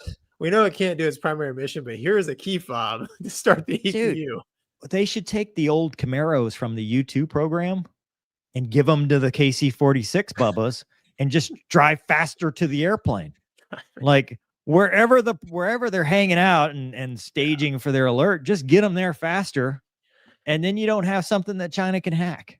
Elon, if you're listening, which I know you're not, this is probably one area where we could probably just don't need this. Line through this item. Save about $10 million and put it towards what's actually broke on this airplane that we need to fix. But dude, how long does an APU take to start? Like I've never seen one where it's like, oh dude, okay, well, we got to sit here for 10 minutes waiting for this thing to start. It's the shutdown that takes longer than the startup. But yeah, you're right, man. I mean, by the time you strap in, put your drink down, put your snack tray thing, or put your snack bag away, put the garbage bag in, it's running. Right? It's 2 minutes. It's 2 minutes prior to the gate is when we have to start it going taxiing in. So, okay. So did you just save 2 minutes? Did we spend $250,000 to save 2 minutes? No, I mean, I don't know, dude. Maybe it's the aid in cooling, right? So when the tanker is sitting on the ground in Middle East somewhere, super hot, they can hit it. APU kicks on. Hopefully they left the air on, not the heat. Packs. You got to turn the packs on. Packs are on, and the AC is on, not the heat. And well, I don't know. Does the KC-46 you have to switch the packs, or does it automatically do it? I don't know, dude. Airbus is automatic. Boeing does not like to make things automatic. The 787 would be automatic, but the 737 would not be. We need Mattingly for 7.6. Has he flown this thing? Dude, he flies a 7.6. That's all it is. Yeah, but he didn't fly the Air Force version. Yeah, but I mean, things like this, he would. I mean, think so. You know what? I want. You know who else would know? Our other boss. He also flies the 7576. Yes. Like, I want to say that Boeing wouldn't purposely just redesign. Okay, the packs are normally automatic, but just for the Air Force. Dude, they did. They did that with the MH-139. They're like, hey, this thing's got an air conditioner. The military version won't. And then they went to testing and everything overheated. And they're like, we actually need the air conditioning. Sorry. Probably because the Air Force was like, how much is that? No, we don't need it. We want remote start. We don't want air conditioning. Remote start. It's like, dude. We got keyless entry, remote start. It's got a sunroof. Dude, I don't know, dude. Yeah, KC-46 guys probably not gonna appreciate that. Oh, that's what we do, though, man. We make fun of them, as we should. You know what? In a fighter, I wouldn't want a key fob, I'd lose it. I'm already carrying too much stuff out as it is. Well, you'd have to like attach it to a tire or something, like the gas station. It's like hooked to the. What? All right. Back to the audience. Let's see what the people are. Eskimo Pilot says Micro Machine Man had me in stitches. Does it work from the head? Head? Who said head? Captain Rex says, but does it go beep boop like the 90s car alarms? Yeah, I had one of those on. I still have it on the IROC actually. All right, I took it Gonky. off. For $10. Nope. For $10, you have to, dude. For $10, I think they're US dollars too. You have to say this name. I can't, but thank you, man. No, We dude, appreciate. you got to acknowledge your fans that just gave you $10. Donned up. I can't pronounce thing. Looks yeah. like a very nice person. Sorry, appreciate, man. Gonky appreciates for his gas fund. Thank you for the APU fund. What is that? Is that an antler? No, dude, he's giving you the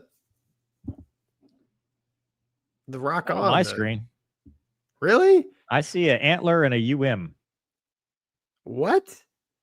You see different things than I do? This is crazy. Now this is weird. That is crazy. I see an antler and a UM. Nope. Doug, what do you see? Looks like a fist held up, and congratulations. Yes. And the American flag, right? That is I do not see an American flag. What? What? Dude, the Mover and Gonky show, we've been infiltrated, man. It's because you're on a MacBook. What do you really? Probably. Bet you that's what it is. Your browser probably. I'm using what am I using? Chrome? Yeah. Garrett says some Russian 12-year-old is having. Did you change avatars mid-show? Yeah, he did. Yeah. That one's cool. What are you in a Huey? Looks like a Blackhawk. Is that Blackhawk? Yeah. Blackhawk. All right, Gonky. News from the airline world. Jeff Skiles, FO to Sully. I hate to introduce him like that. I know. The first officer who successfully landed in the Hudson. Is it ditched? Did they say it wasn't ditching? What they say? No, landing. Well, it's semantics, man. He saved a whole bunch of people in the Hudson and did not get as famous as his captain. Go with your data. Yeah. No, just here, Doug, you got it up. Pull it up, man. Got it. He just retired. All right. So US Air got bought by American and he finished out his career there. There's a picture of him, and like Mover like Mover said, he was sitting in the right seat when they took two birds at 1,500 feet in an Airbus and they put the airplane in the Hudson. So he was a 787 pilot, London, probably a captain, at this point. London to Chicago. And that was on Sunday, November 17th, 2024, which was his 65th birthday. His 65th birthday was they're like, was the following day. We'll take your medical certificate. Thank you. Yeah. Happy birthday. Give me that. Yeah. And I read, it says some reports he was not given a water cannon salute, which I don't read anything to that, right? Mover, that's something you just request, isn't it? That's just not a given, right? They should have done. I mean, the guy. For a guy like him. Yeah. I mean, they should have. They should have done some stuff for him. Maybe he didn't want it though, I don't know. Because since that landing in the Hudson, he has gone around and done some speaking engagements. Of course, they made the movie, but I didn't see him in the media as much as 10 to 20 grand. Gonky, we need to go do something special. First, we need to land an airliner successfully in a body of water. I don't want to do that. Yeah, we just need to have one good landing. One good. That's right. Between us, dude, we could go speak together like stepbrothers. Probably, we might command $10 to $20 in an appearance. Yeah, there it is. Well, all right. Yeah. So I don't know, man. Oh God. Flying as a first officer at Airbus, at 1,500 feet, I've kind of looked outside and been like, okay, what if both motors rolled back right now? And both those guys did an amazing job, and it is a miracle that everybody lived. Yeah, I think it's wild because obviously Harvey Dent played him in the movie, and so he's kind of famous there, but he's kind of stayed out of the limelight. That's what I was getting at. Like Sully did all these things, Congress and books and movies and stuff like that, but he kind of was like, you know what, and continued his airline career. Yeah, that's why I'm like, maybe he didn't want the water cannon salute because he's that kind of guy.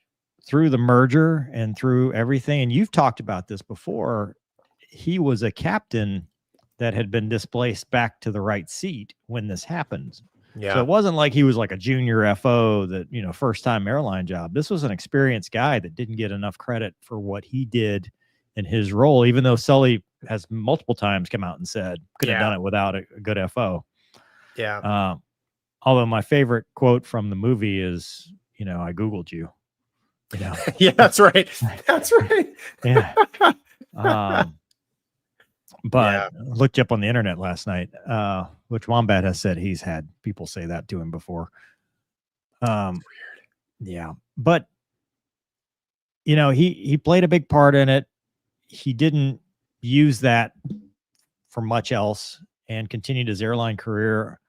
I'm sure he was great to fly with. If he's gotten to that level, 7-8 captain or whatever, I'm sure he's got to be a captain. It sucks, anytime you hang it up, but hopefully he's got something he can go to and continue living. He's got a lot of life left to live, Well, at 10 to 20K a pop for speaking. I mean, if he starts to run a little short on APU gas money, he could. Yeah. No, I don't know. In the movie, I think the movie did a pretty decent job, kind of portraying like their quick conversation in the airplane after the motors rolled back and they ended up in the water. And like you said, dude, he was a solid performance. I mean, there's not much you can do, right? When they both roll back, we're all along for the ride, but breaking out the QRH right away and that stuff, that's pretty solid. That's quick, good head work. And he was so Sully was ex Air Force fighter guy, and Jeff, he was straight civilian. Yeah. Yeah. You see that a lot, and I don't think at this level there's really any difference. No, not in the airline world. No. Yeah. All right, Gonky. Hold on. We've got corrections. You got to say that one. V5 SAR Hamnetics. The remote start actually presses the APU start button mechanically. There is complete electrical isolation of the aircraft. Okay. The remote start actually presses the. I'm not following. Ours is a knob. Ours is a button. Ours is a 3-position knob. Really? Yeah. Off, on, start. Okay. Yeah. Ours is. Elon needs to look into this. Oh, I'm sure, dude, it's on the list. Let's move away from the fighter community a little bit and go to whatever this is and have Dogie look at this. Excessive TDYs in the tanker. However, nobody kicks ass without tanker gas. That's true. I love tankers, man. We love tankers. Love them. Love them. Especially with Mipper pods. Especially when I'm low on fuel. Yeah. Or forgot to get my PPR wherever I'm going and they get one for me. I still appreciate that. 10 years ago, 15 years ago. Kevin says, I'm surprised at this point they don't have concierge service up to the alert check. Dude, for 250 grand, how many Uber Blacks would that be? Just a motorcade of, Tahoe, Suburbans, whatever, to get you to the airplane. Yeah. Dude, the possibilities are endless, man. I mean, What would you do with that money with the KC-46? I don't know. Granola says, check the Viper demo pages posted 11 hours ago. Who? We'll talk maybe next week. It's too late. We're already at the mental health minute point at this show. People have stopped watching. Corvette World Rob says, trying to find your car mover will undercut new. No worries here. Yeah, but the new car smell. Knowing nobody else has farted in it it's really means a lot to me. Gonky doesn't understand. No, it's airline. Neither does Doug. Doug's like, what? No, his mic is not unmuted. I just He's have yawning. nothing to say. he's yawning. He's too busy yawning. He's too busy yawning. He just I'm full over- out.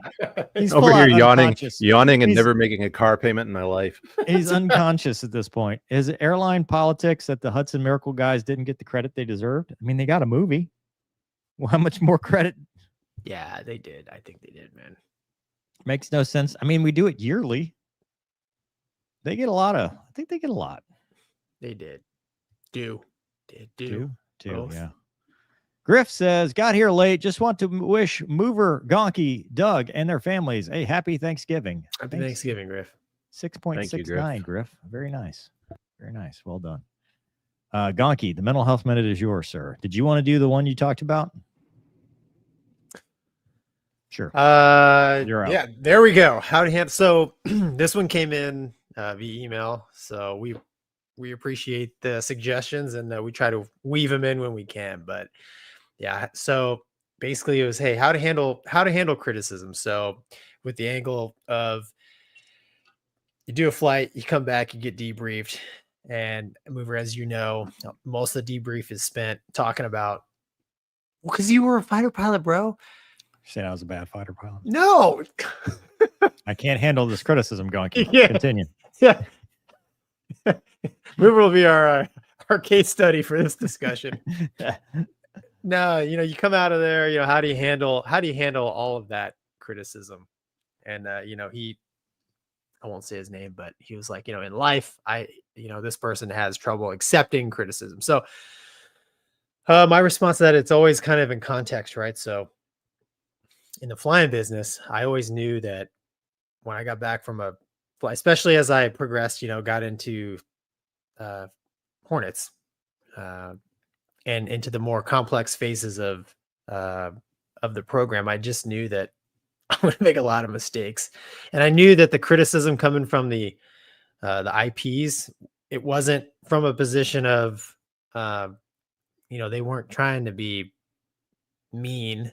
They were trying to literally pound through my head things that would keep me alive and the people that I was flying with or the people around me alive. So, when we talked about it before, perspective, when you put it into that perspective, it's like, hey, it is criticism, but it's right. Constructive criticism, right? Now, if you're just getting hounded by somebody, that you don't know, that's just trying to be offensive, that's a whole nother thing. But, in general, in life, I've said it before, I've accepted the fact that I'm probably, despite what people might think, I'm probably a below average human being. And anybody that comes up to me and offers any kind of maybe opinion, criticism, I'm pretty good at taking it on board, even if it's offensive, there's sometimes, man, that there can be a little bit of truth in that. You always have to have a little bit of humbleness, even, when you're conducting yourself outside, and in our case, the flying business, because I'm not perfect. And sometimes I think, criticism, can be a way to drive a point home. And I think that's not always a bad thing. Mover. Yeah, it sucks going after you on this one, Gonky. You did a good job. So I think one of the things that I found interesting about the Navy debrief that was a little different than the Air Force debrief, and wait, just let me get there, Gonky. Don't laugh at me yet. Okay. It's like Doug yawning. Could just start laughing in the middle of a serious moment. Sorry. I thought it was interesting that the first time I heard a Navy debrief and they said Rage 1-1 did this, talking about themselves in the third person, or talking about someone else in the third person and not you. You did this, you did this. And I was confused. I'm like, why is this guy talking like he's, why are we in the third person? Why is he Mike Tyson? Mike Tyson good at, or Mr. T. Here you go, Gonky. I pity the fool. But when I really thought about what it meant, it was because this is not personal. And I think when it comes to criticism, what makes it more difficult, and I struggle, as much or if not more than everybody else with any of that stuff. When it's personal, we clam up, we get defensive, we want to defend ourselves, we want to fight, because the worst thing you can do in a debrief is argue. By far. Like, you will never, it's just like being on a traffic stop, trying to argue in court. How many roadside videos have you seen that ended up in an arrest when it could have just been a ticket because somebody could not stop arguing and fighting and resisting and all this stuff? And the same thing applies in a debrief where, it could have just been take the point on board, move on with your life. It became you just lost your reputation in the squadron, because in a squadron, reputation is everything, right? It's how you conduct yourself, like Gonky was talking about. It's your reputation. It is how people see you. It's your competence in the aircraft. And if you are somebody that takes everything personally, it becomes your reputation, and no one will want to fly with you. No one will want to, because everything will be not your fault. Everything will be, but I was thinking this, but this is my excuse. Nobody wants to hear that. So I liked, when I first got to the Navy, that idea of Mover did not do this. Rage 1-1 did this. Oh, okay. Because it's not personal. You are out there executing a mission. You did not execute this part of the mission. And we all now learned from that mistake. But it wasn't something that made me a bad person. It was not something that made me any lesser of a fighter pilot than I was before this flight. It was something that was constructive that we learned from. The Air Force does it too, where we don't have rank in the debrief. Anybody can, sing up and talk about, especially safety of flight stuff. And we take that on board because we realize that this is a life and death, or life or death situation. This is a life or death profession. If mistakes lead to mishaps, which will lead to loss of life or severe bodily injury. So that's part of it. Once you remove the personal aspect, it's very easy, because now you're not thinking in terms of, oh God, I'm a bad person. It's how do I get better?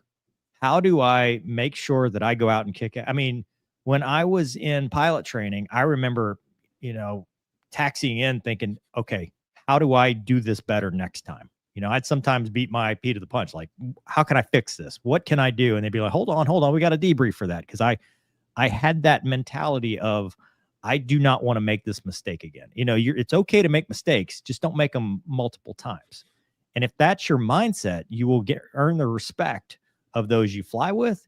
You will earn the respect of your peers, your instructors, everybody. That's the kind of person people want to be around in the squadron. It's somebody that's constantly improving and not trying to prove themselves with ego, because that is what will get you killed, is the ego. That's where in the mishap reports and stuff like that, we start to see where an ego leads to loss of life.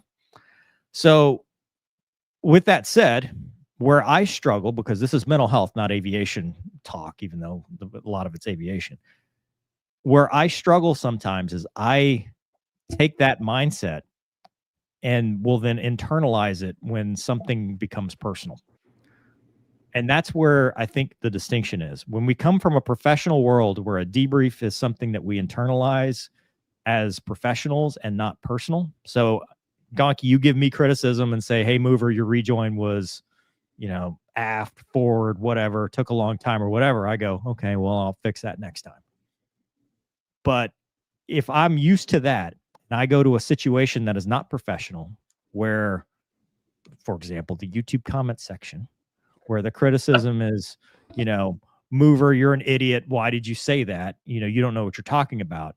That changes things. That flips a different switch. And where I struggle is accepting that. It's very easy to accept criticism from a superior officer, an instructor, somebody you respect. It's very tough to take criticism from an idiot. It just is, especially for me. So when I get that, that's when I internalize it, because if enough idiots say something, I'm like, okay, well, wait a minute. Is that me, or is it the Russian bots that have all been saying the exact same thing because they copied and pasted and didn't watch the video, or whatever it is? So I think the threat is understanding the source of the criticism, knowing how to deal with it, because on the one hand, you want to internalize valid, constructive criticism from people that will save your life and will help you be better, whether it's in life, as a human, as a pilot, race car driver, cop, whatever you're doing. But on the other hand, if it's an idiot that is just trying to bring you down, you want to compartmentalize it, ignore it, throw it away, and never even give it a second thought. And I think that's the separation. You have to be able to consider the source when you're doing something like that. And part of that is having, number one, confidence in your own abilities and what you're doing. But the second part is, like we talked about before, that support network. Having someone to bounce ideas off against, sending the criticism to somebody else, getting that second or third opinion, going, hey, and even in the debrief, right? You might finish a flight, you might have an asshole IP, and you might go to somebody else and be like, hey, he said I did this. And they'll, oh yeah, he always says that. He says that to everybody. He has no idea what he's talking about. And you're like, oh, copy that. Noted. I'm out. The most passive aggressive word in the Air Force language is noted, because it means I listened to what you said and I don't give a shit what you just said. Anybody ever tells you noted, they didn't note a damn thing. All they're doing is trying to get you to shut up. So sometimes that's the answer. It's noted. Copy. I'm a professional. I'm going to listen to what you said, but guess what? Don't care. A lot of times, though, they may have something good. And if you go to that third party, you shut up in the debrief or shut up in real life, but go to that third party and go, hey, man, is that true? Was that really, do I do that? Is that something I need to work on? And usually if you've got a good friend, they will check you on your BS and go, hey, man, yeah, I've been meaning to talk to you about that. You actually do that, and we probably should help you fix it. You're like, oh, okay. And you got to be open and willing to do that. If you don't have friends, that's fine. They're overrated sometimes. 988 is a good resource. Military One Source, mental health counselors, DPHs in your squadron, 911 if it gets to that. Just don't let it overwhelm you, because whatever it is, it's temporary, and don't take a permanent solution to a temporary problem. Doug, what do you got? I was writing down all these great points, and then you guys went ahead and made most of them. So nice job. I'm going to reiterate what Gonky said. Context is really, really important here. I'm going to reiterate what you said. You have to consider the source. And I think you touched on this too, that sometimes taking a look at how you handle criticism in one situation, like you're good at handling it and it works and it helps you, think about transferring that to another situation. I mean, I've spent a long time in a relationship, and I got better at that when I started realizing, hey, all that stuff that you're so good at learning about when you're shooting, learn about when you're driving cars, maybe you could do that in your marriage. Mm-hmm. And I think another piece of it is that if you have the opportunities, you need to surround yourself with people who are smarter than you. And then once you've done that, like I have a certain group of people where if they give me notes, if they give me criticism, if they give me feedback, I'm pretty much automatically going to take it on board because I know who it's coming from. Mm-hmm. That's something that I worked toward at a certain period in my life that really made a difference. I also like to remind people that nobody is as smart as you think you are. Dunning-Kruger. Yeah, I've been in an awful lot of situations where I thought I was the smartest guy in the room, and then pretty much everybody else spoke up. It's always worth just kind of backing off a little bit and say, well, maybe I can learn something from anybody.